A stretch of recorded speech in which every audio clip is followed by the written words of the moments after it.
Hey, welcome everybody. Welcome everybody to Thriving Amidst Inflation 2025 game plan for San Antonio small businesses. Wanted to put this out there to help, San Antonio small businesses.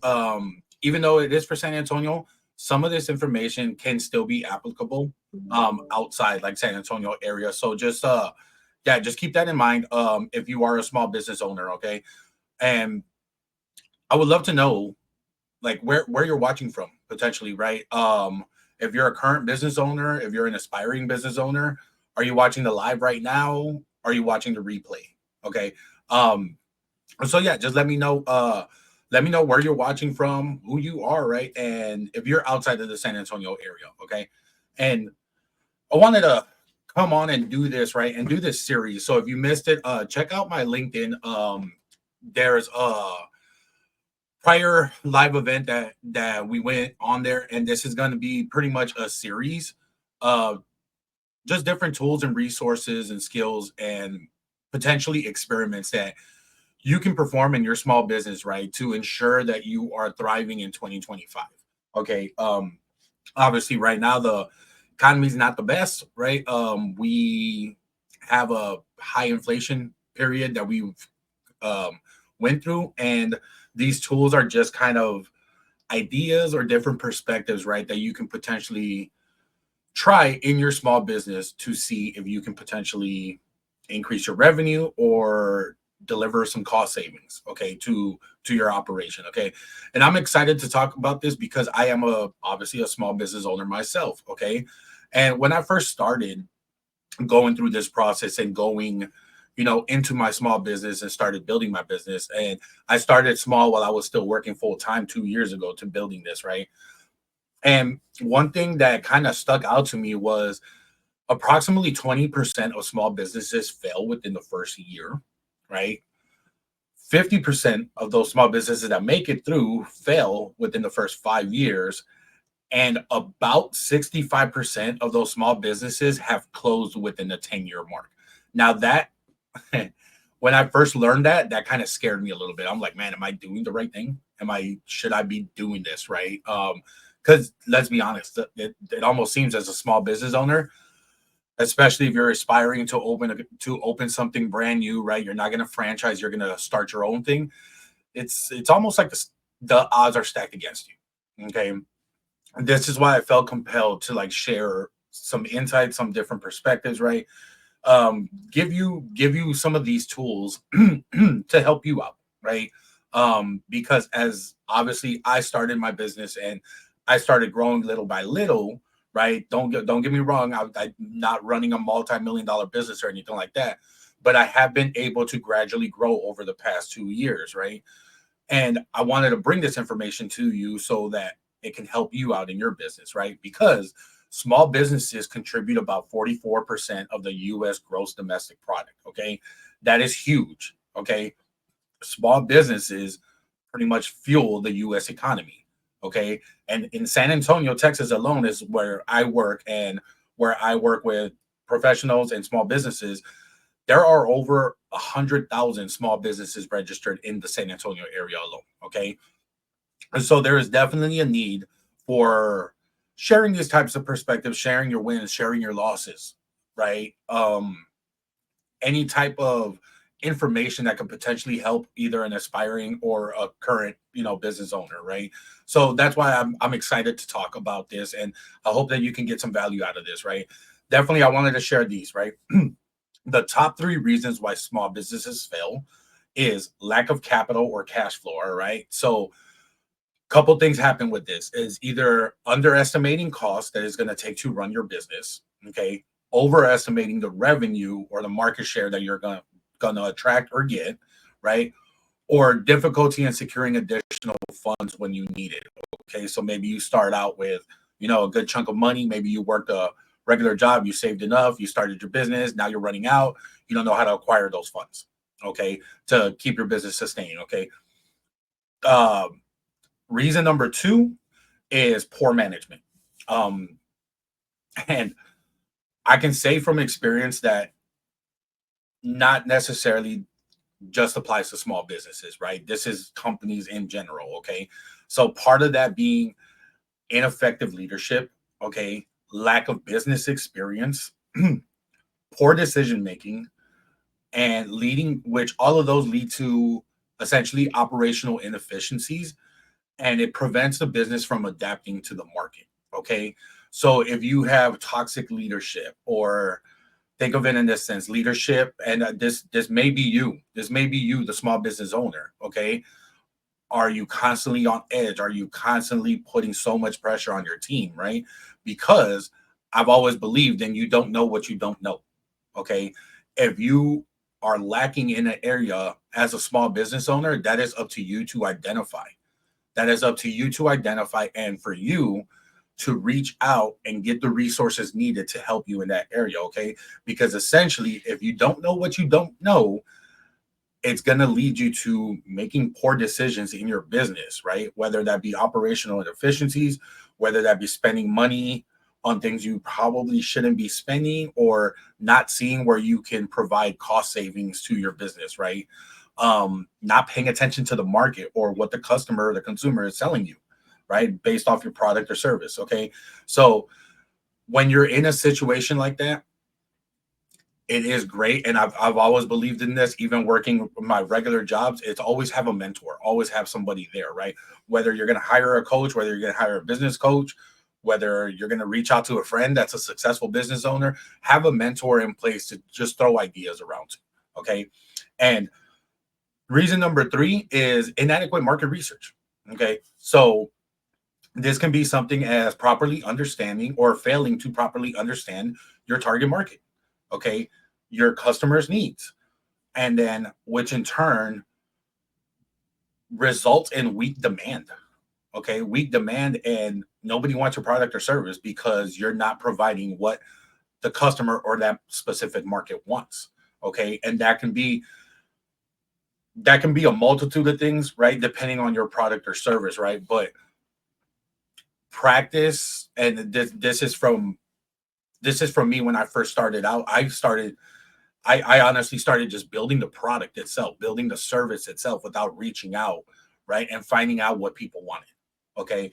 Now I know my product, right, did deliver value because I had clients that signed up for it. But after I worked with a couple clients, I realized I should have built it a little different. Okay. And don't get me wrong, there is no perfect process to this, right? Being a small business owner, being an entrepreneur, just if you got to stay adaptable. You have to stay adaptable, and you got to understand that you can what if a situation forever and not do anything about it. What I like to do is just, when I first started building my program, is identifying where I can help people, right? Identifying the areas in which I can help them in a sense of whether they're personal or professional lives, right? And then how am I going to speak to that audience, right? Based off the product or service that I have. And then I just went all in on it. Okay. I built it after I had a couple clients. I learned, I'm like, I should have built it a little different, right? But I can always adapt that. I can always change that. Okay. So hope you got a little bit of value out of that, right? And if you're dealing with one of these top three reasons, right? If you're dealing with lack of capital or cash flow right now in your small business, if you're dealing with poor management, right? And this is specifically to the small business owner, right? Are you dealing with ineffective leadership? Do you have leadership in place right now? Is your business small to the point? Oh, sorry, I forgot to take that off. Is your business small to the point where you're the only leader and you're not effectively training other people to step up, right? Because that is essentially a portion of that poor management, right? Are you training the people? Is your business solely relying on you to be there 24/7 all the time, making every decision? Or are you training people to take that role? Okay. And then inadequate market research. Are you dealing with that? Do you feel like you have a great product or service, but for some reason it's just not selling? For some reason, nobody's wanting it. Nobody's reaching out to you because they got to have it, right? Are you not providing what the market needs at this time, right? So if you are dealing with one of those, let me know. If it's at one, two, or three, all of them, let me know. Throw it in the comments and be like, yeah, hey, this is, especially if you currently or are dealing with it and you're trying something. Okay. I would love to hear what you're trying. All right. So drop it in the comments. If you don't know who I am John. All right. I am the founder of Leading Life LLC.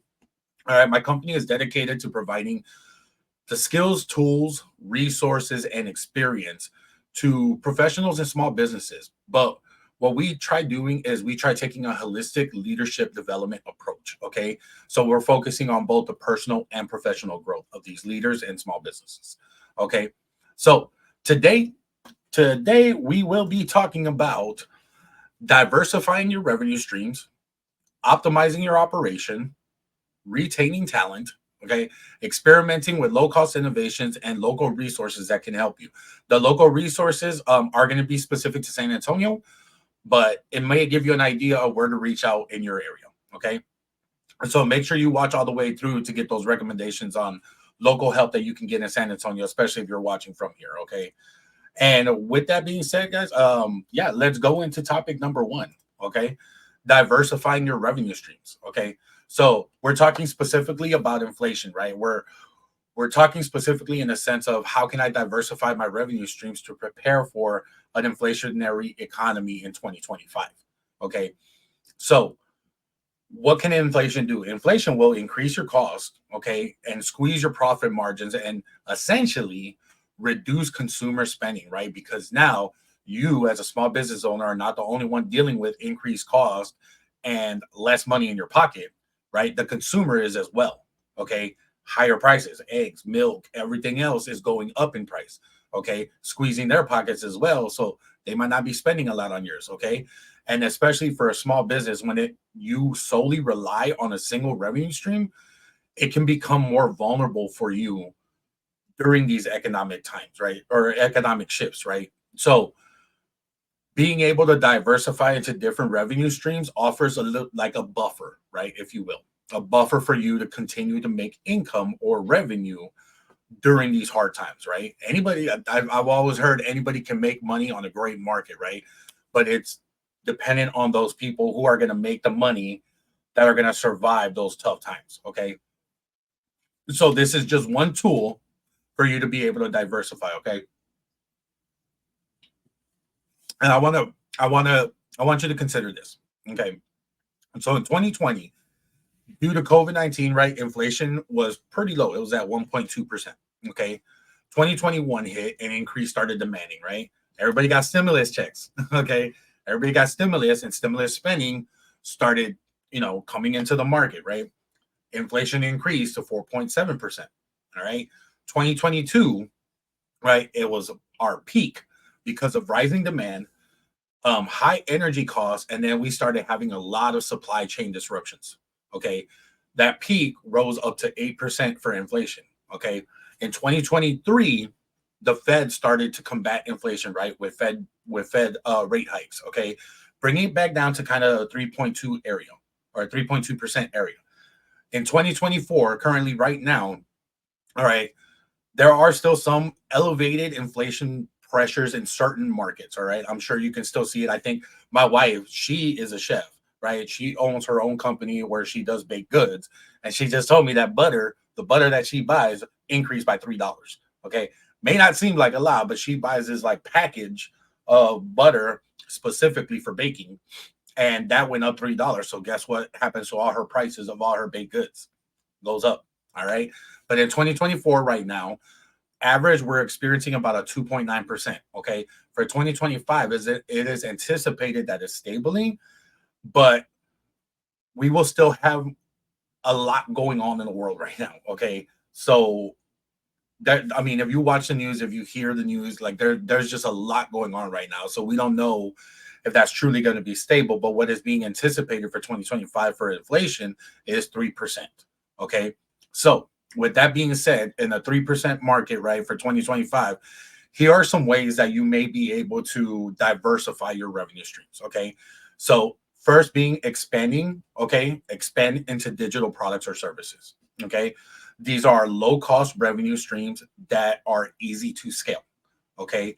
And these products or services that you make potentially will not be hindered by inflation, right? Because you build the product itself it may be a little bit easier for operating costs, right? Especially if you're a small business, you might have to just build something once and continue to sell that same product or service. Okay.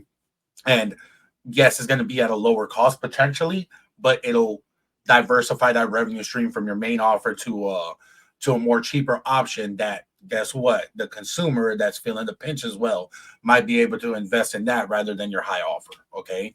Look at subscription. Number two, look at subscription based services. Okay. Just like a gym. All right. This will allow for a more stable cash flow or like recurring revenue, right? And it helps like mitigate the effects of the market. Okay. But you also got to look at your business. Is your business, if you don't have that in place, most businesses can potentially make a subscription base. So think about it, even if you own ice cream shop, right? Um, can you provide subscription services for members to be a part of your loyalty program, right? Can you put a loyalty program? Can you put an ice cream saver program? Can you put a best ice cream of the week program? I don't know, something, right? Use your imagination for this. This is why I say it's great to talk to other small business owners to throw around ideas. But if you can build, ice cream saver program kind of thing like that, right? For every 5 ice creams you buy, you get the 6 free, something like that, right? You can build a subscription service based off of that. Okay. And like I said, partnering with other businesses for joint ventures. Okay. So to enter into a potentially new market, right? Or to potentially like go into a new sector of maybe a region that you're in, okay, may cost a lot of upfront money, right? For marketing, for just like sales in particular, right? You might have to hire some more people to kind of get that word out, right? But what if you partnered with somebody that's already there in that region, in that market? Okay. And I don't want you to think of this as like, oh, I need to go find this big, huge company to go partner with, right? To make this work. It can be as simple as who are local influencers on Instagram for you? Who's already has captured a little market that they're already working with on Instagram? And can you provide value to that business? And can that business provide value to you? Okay. Maybe it's worth y'all taking the time to sit down and talk about that. Okay. So those are just 3 easy ways that you can implement diversification into your income streams. Okay. Um, if you already tried one of these out, or you are currently doing it, right? Drop it in the comments. I would love to learn how you either expanded into digital products or services, if you have a subscription based service going right now, or if you did partner or did a JV with another business, right? In your local area. I would love to hear on the small business side, right? How you partnered up with somebody else to create additional revenue stream. Okay. And let's go into point number 2. All right. Point number 2, optimizing your operation. This is one thing I love. Okay. I love finding efficiency in operations. Okay. So as we mentioned, right, with inflation comes rising costs of goods, right? Rising cost of labor and services. All right. Which all can pretty much erode the profits going into your pocket as a small business owner. Okay. So operating more efficiently, but maintaining the same quality to maintain your profitability. Okay. So operational optimization is just simply, how do I streamline processes? Okay. How do I reduce waste, which could be either material waste in your company, time wasted in your company, money wasted in your company. Okay. And how do you maximize the use of available resources? Okay. And so by doing this, it helps you remain competitive, but more importantly, don't cut costs, don't streamline processes if it is going to compromise your quality. Okay. Quality, I feel quality is of the utmost importance when you are providing a service or a product to a consumer. Okay. Even if you have to eat the cost a little bit, right? You don't want to break it down to the point where there is no quality left in there. Okay. So here are a couple ways that you can optimize your operations, okay, especially going into 2025. um Try adopting a gig economy staffing model. Okay. If you don't know what that is, that's just pretty much platforms like Upwork and Fiverr, right, where you can hire a specialty, right, in somebody, right, like a specific skill, like, hey, I need a marketing, I'm running this experiment or this ad or something like that, or perhaps from the last mention, right, on diversifying your revenue streams, perhaps you JV'd with another small business and now you need to come up with some kind of flyer or something like that to promote that, right? But you don't want to go in a sense of, hey, we need to go hire somebody, a marketer or anything like that to build all these flyers, build all these templates or, whatnot and stuff, or brochures or whatever. You can easily go on Upwork or Fiverr and hire somebody that already has that specialized skill that can help y'all. Okay. Not to mention, it'll help reduce your overhead costs and it helps you adjust labor expenses to a certain extent. Okay. Because essentially, you as a small business owner are going to have to make tough decisions. Okay. In your labor force. All right. So if your labor force doesn't have specific skills that you need, right, especially if you start implementing some of these and you feel that we don't have that skill within the company right now and you got to reach out, right, you might have to start thinking about what skills do we need in the company for the long term, right? But this gig economy or hiring somebody that has that specialized skill may be able to help you for the short term, but you might have to talk to them about maybe a long term or a longer term, right, model or something like that. Okay. So just something to think about. The second method is, or the second tool is implementing a just in time inventory network. Okay. If you don't know what just in time is or just in time inventory is, just minimizing your stock levels and reorders based on real time demand. Okay. So there's plenty of like research you can do. There's plenty of, courses you can take on this and stuff, but essentially it's to reduce waste. Okay. And it's to source from localized or nearby suppliers. All right. Making sure that you can order the things or get the things that you need for your business as you need them rather than holding inventory. So imagine a small business owner has a 10,000 square foot or 5,000 square foot warehouse that he or she houses all the inventory, right? Can you develop a model where you work with maybe a closer supplier, right, that doesn't need a whole week's turnaround or a whole 2 weeks turnaround to supply you those things, and you can just go in a sense of, well, we can leave that 5,000 square foot or 10,000 square foot warehouse and go into like a 2,000 square foot warehouse, reducing our overhead costs, right? Not to mention, it's also going to bring down your transportation expenses. Okay.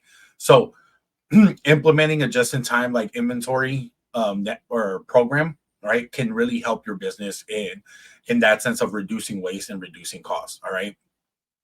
A third one is a little bonus, right? I didn't really want to mention this one because it can take a lot of effort from the business owner, right? But leveraging automation and AI. Okay. AI is the hype right now, right? Um, AI can help you in a lot of like administrative tasks or repetitive tasks or, things like that. Like email, calendar invites, things like that, right? Can you put those and the reason I didn't want to mention this, right, or the reason I didn't really want to go into this is because it depends on your business and how you are structured and the people that you have, right? Because if you are struggling right now, I would say focus on what's going to bring in revenue right now and not necessarily something or investing into something like AI specifically, right? Because I'm a believer in learn a little bit about what you're investing in. Okay. And if you're a small business owner and have no idea how AI works or the different types of formats or the different types of ways it can help you, how do you implement it in your business? That's something that I recommend you do on your own time, right? And like talk to different people, take maybe different seminars where you can learn how AI can help your business. But from a sense of, especially if you're limited on financial resources to invest some revenue or to invest some capital into implementing AI might not be the solution that you need right now. It might be a long-term solution, but it might not be something that you need immediately at this point, right? Especially if you're struggling, okay? But essentially it can enhance your productivity and reduce manual labor. Okay, so think of it from that sense. I would think of it more in of an administrative setting, right? Okay, where it can help you out. Okay, so if you have experienced any of these on optimizing your operation, right? If you already invested in like the gig economy and are hiring people from Upwork or Fiverr, I hired people from Fiverr. They did my business cards, they did my book layout or my cover for my book. I hired a professional on Fiverr that did my book actual layout, so the dimensions of the book and how it's going to read, fonts, everything like that.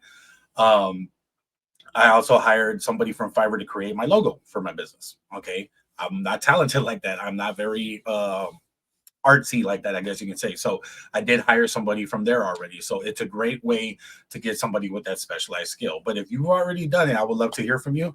Drop it in the comments. Who, or not necessarily who you hired, but what did you hire them for? Okay. And if you are implementing or want to know about more of a just-in-time kind of inventory model, reach out to me. Drop it in the comments, like, hey, JIT, or just DM me. DM me. I'm familiar with it. I've used it in past companies that I've worked at. It's a great model if you implement it right into your business. Okay. And then, are you already using AI? Are you already using it for administrative tasks or something else? Okay. I would love to hear your story if you already have implemented AI into your business. Okay. So, yeah, just let me know. All right. Let me know and either drop it in the comments or DM me. Okay. And let's going into topic number 3. All right. So, retaining talent. All right. So, a competitive labor market means it might be costlier, right? Costlier, is that a word? Sorry. Costlier or more costly, I guess, to lose skilled employees. Okay. Especially if your employees have been with you for a while, they already know the processes, they already know the operation itself. They've been with you for a while. So, you already built that trust within them. You already understand their persona, they understand your culture, right? It may be detrimental if you are a small business and you start losing, especially top talent. Okay. So, flexibility and work arrangements are on the rise right now, okay? Because people are looking at more of work-life balance, okay, autonomy and adaptability, okay, in their employers. Okay. If you are offering, for example, flexible work options, it might call to those top talent employees to stay within your company, right? And it's just simply potentially sitting down with them and just kind of talking and seeing what their needs are, right? Because essentially this will help you reduce turnover. Okay. It'll increase your employee satisfaction and you will save on expenses of having to train somebody fully new again to get them used to your culture, get them used to the process, the operation, your leadership style, get them used to the team. Like, it can save you a lot of time and a lot of money investing into that if you just work with your current employees, especially if they're top performers. Okay. Here are some methods that you can potentially use. Okay. So, hybrid work models, right? Allow your staff to split their time between like remote work and co-working spaces. Co-working spaces are on the rise. I'm actually going to an event tomorrow with some local people here in San Antonio that are entrepreneurs as well. They're self-employed, and we're just going to a co-working space, working together right there. Maybe throw some ideas around to each other and things like that. And then we're gonna do it for about 3 hours, and then everybody goes on their own way. But it's a great way, especially if you work from home, right? Sometimes you kind of miss that interaction with people, so it's a great way to just kind of get away. Perhaps if you're a small business owner and you want to save on overhead costs, maybe if you can, you don't have a building, but you have a partnership or a joint venture with co-working spaces, right? Do you know an entrepreneur that has a co-working space, that has a space that your people can go to, right? And potentially, if you partner up with them, you could say, hey, we are sponsored by this co-working space it's kind of nearby. If I need y'all to go there, whatever, Tuesdays and Thursdays, right? Because they have an office that we're going to use a teleprompter on and things like that or whatever, right? So maybe something to look into, but it allows that flexibility, especially for the employees. Okay. All right. Compressed work weeks and flexible scheduling. Okay. So if you haven't worked in the manufacturing or warehouse industry, there's been a big rise, right? And I think in other industries as well about going to a 4-day work week. Okay. I have personally worked a 4-day work week. I love a 4-day work week. Okay.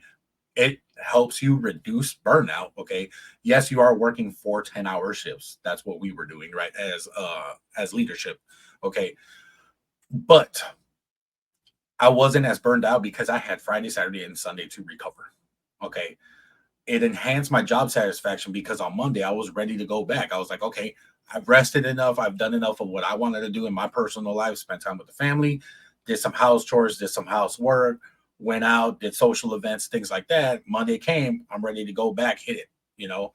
So essentially it helped us boost our productivity, right? Because everybody comes back fresh from like no mental clutter, no like mental overload or anything like that.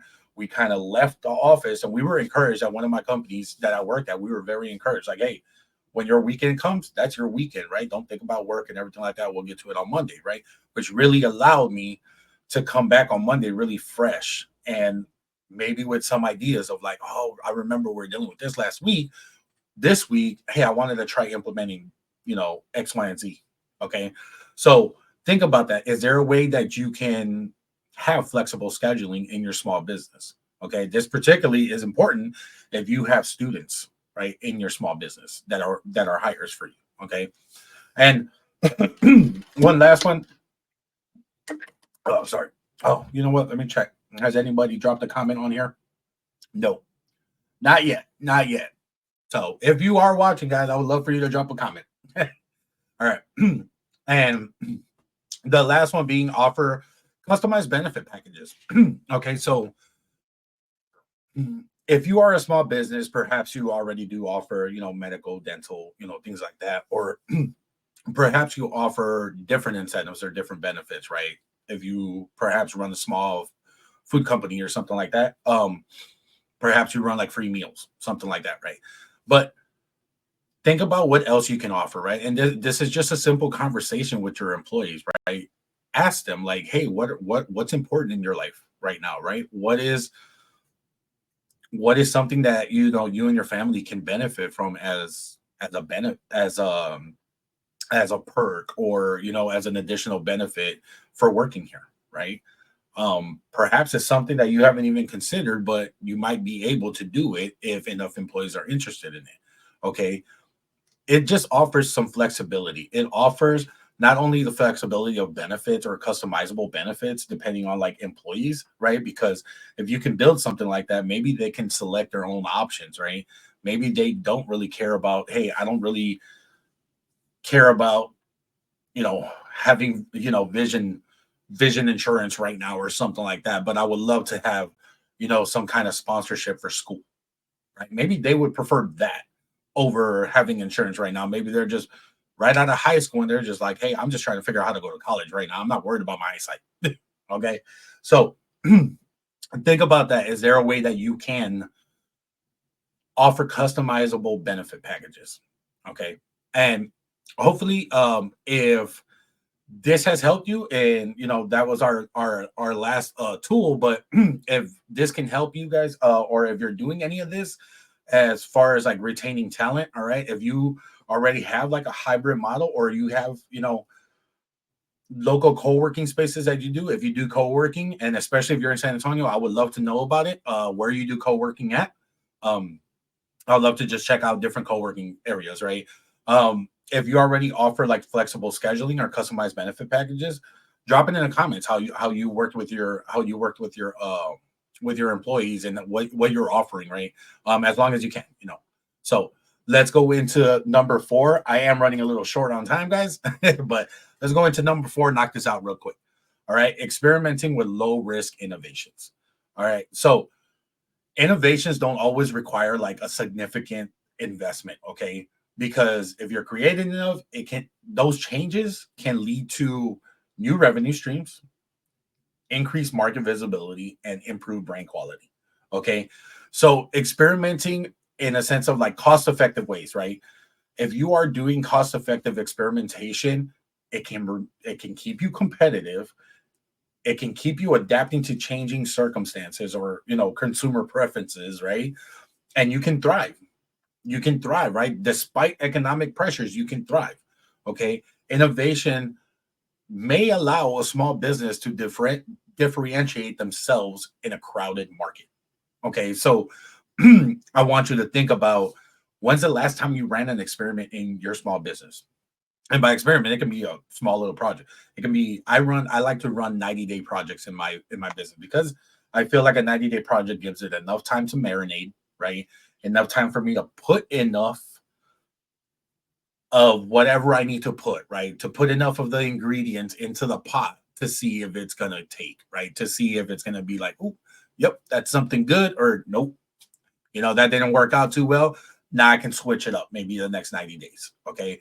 But I'm taking whatever lessons I learned from that first 90-day experiment and changing it up the next 90 days. Okay.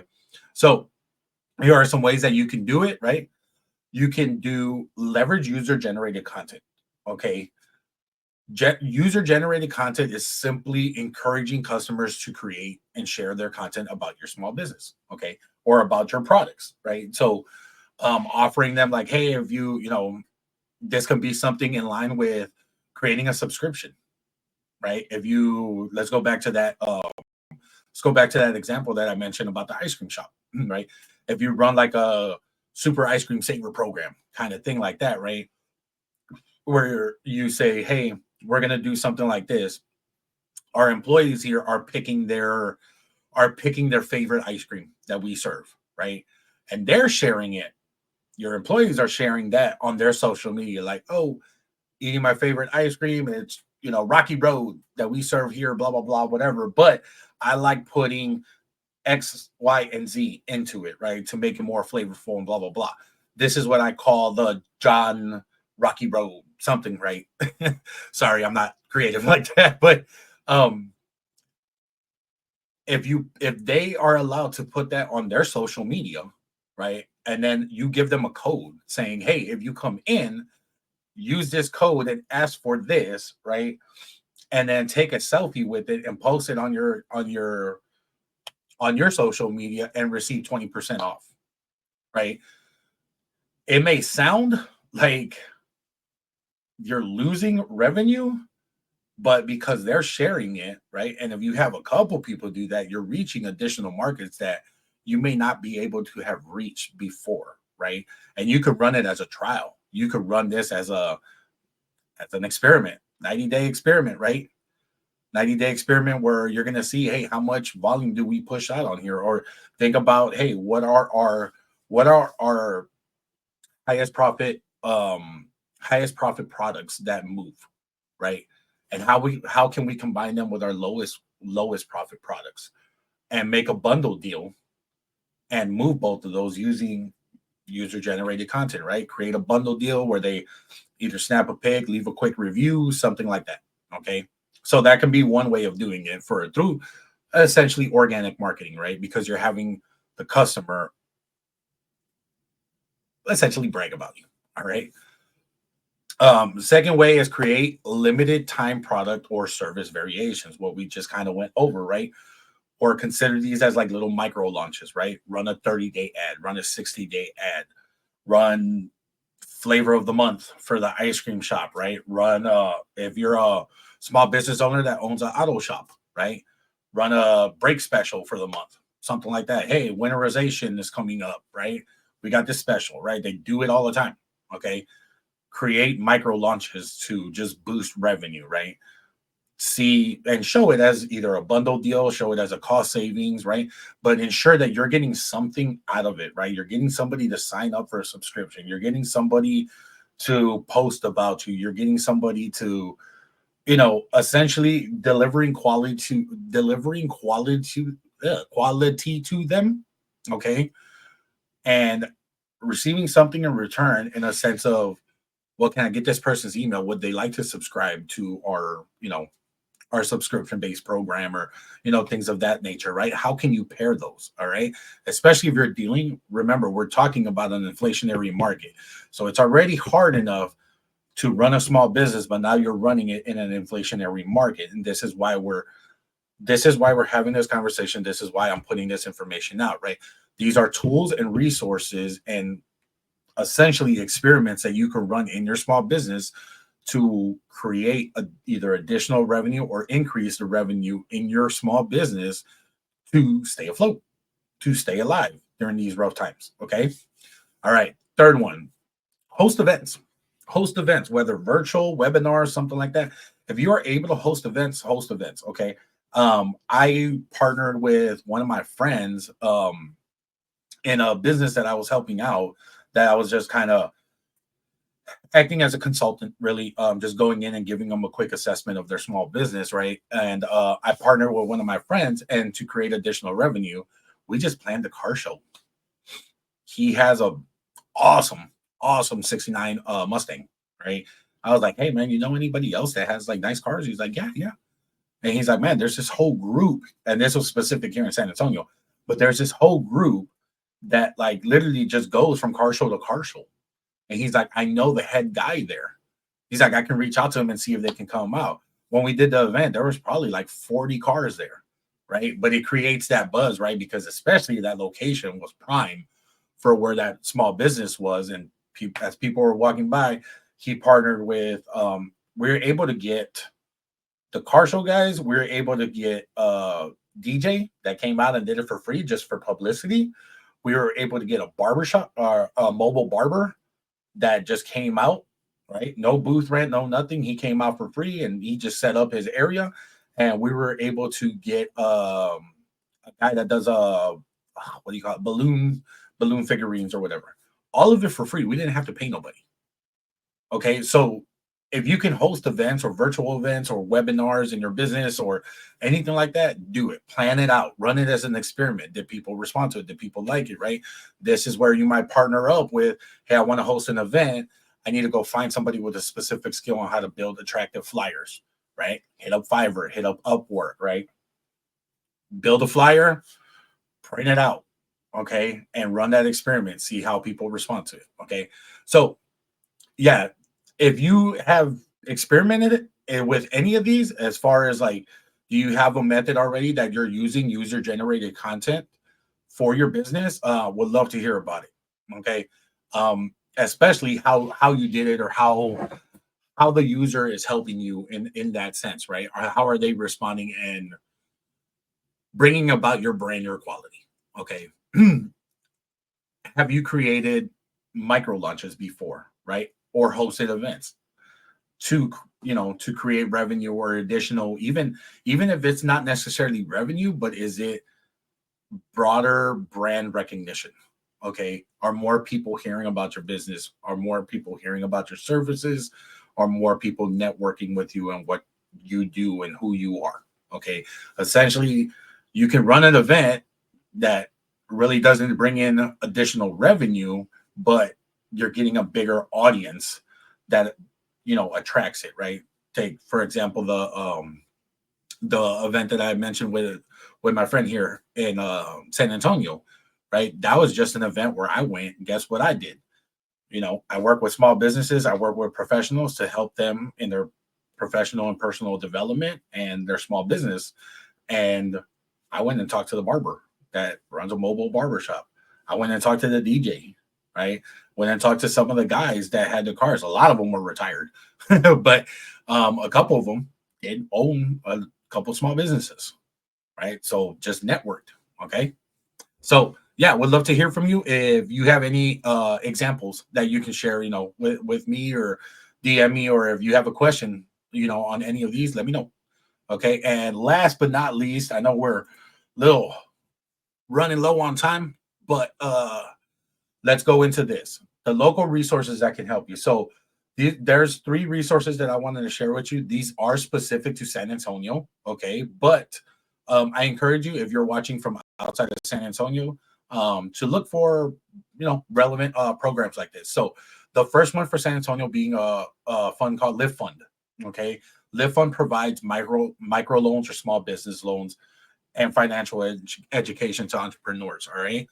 Live Fund is there specifically for if you cannot or if you do not qualify for traditional or conventional funding for your small business in, from a bank or anything like that.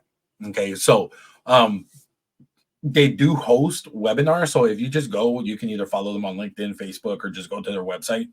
Um, they do host webinars where they talk about and I currently just watched this one. There is a 0% interest rate free or interest rate um, small business loan that they provide from Lift One, right? But there are certain qualifications for it. Just go to the website. It is there if you need help with it. And if you do qualify, I think it'd be a great tool for you to either, they do provide loans for small businesses, current small businesses, and aspiring business owners. Okay. So just depends on your situation, but it is there. Go check out their website. Okay. And then I think during the event that I saw, they do post the names of the people that you can contact directly to talk more about. Okay. So the second one being the San Antonio Small Business Development Center, or the SBDC. Okay. Offers free business consulting, free workshops, and training sessions on everything from business planning to financial management. Okay. Um, if you go on their website, a lot of them are online. Okay. They do host some events that you can go in person to. Okay, just depends on when those are being held and where they're being held and stuff like that. I'm sure if you're watching outside of San Antonio as well, I'm sure you have a small business development center. The San Antonio Small Business Development Center that I go to is sponsored by UTSA, so a lot of current students or graduates participate in that organization. Talked to a great local San Antonio marketing representative that helped me kind of go over my marketing plan and kind of justify some areas and change some other areas. Okay, so the SBDC does offer free business consulting. It's more on a general basis. If I'm sure you can reach out to them and get a one-on-one with like a business advisor, which I think they do offer that. But the workshops and the training sessions and things like that, they are just kind of in a general basis. So I would advise you watch those first, and then if you feel the need to, contact them and get a one-on-one advisor. Okay, and then lastly, the San Antonio Economic Development Department. Okay, which offers grants, all right, tax exemptions, and pretty much connections to local networks. All right. They are designed really to fuel business growth and innovation. Okay. Specifically in the San Antonio area, I'm sure if you did a little research, you can probably find your economic development department in your area as well. But they are great for connecting locally here or locally for us in San Antonio. All right. And especially helping you understand how you can apply and qualify for grants and certain tax exemptions. Okay. I believe they do host like seminars as well and like webinars that you can sign up for on there too. They got a great, if you go to like your city council .gov page, you should be able to find your economic development department there.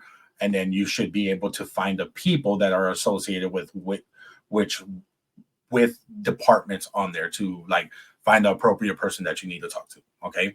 So I hope those help out. Like I said, these were specific to San Antonio, but I'm sure with a little research, you can probably find um, your own resources in your area. Okay. So just to recap real quick, because we are pretty good on time right now. Well, we're over, but it's all right.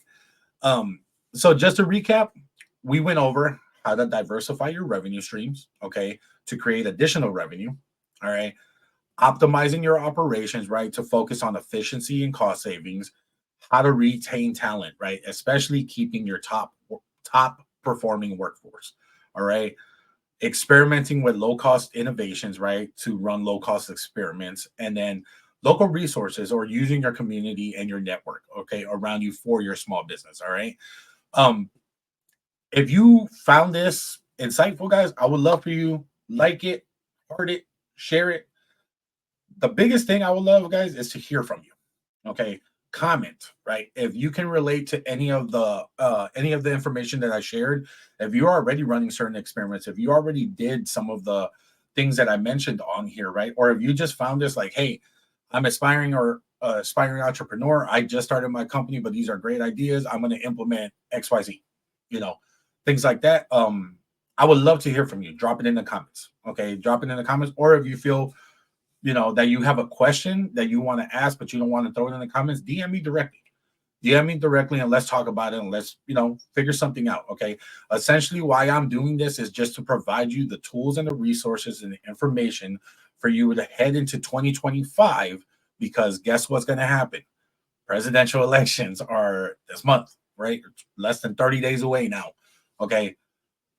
We don't know what's going to happen until it happens. All right. But this is just a simple way to start thinking about ideas and preparing for what might happen.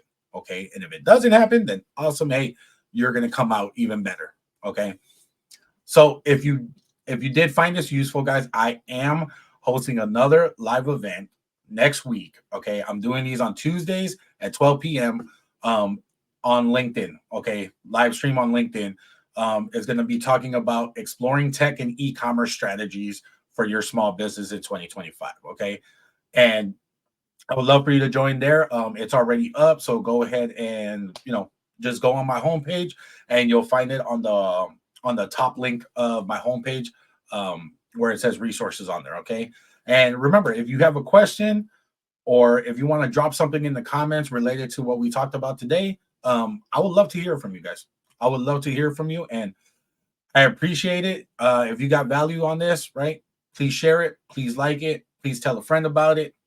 And yeah, just let me know if you got any ideas for any upcoming topics too. Okay.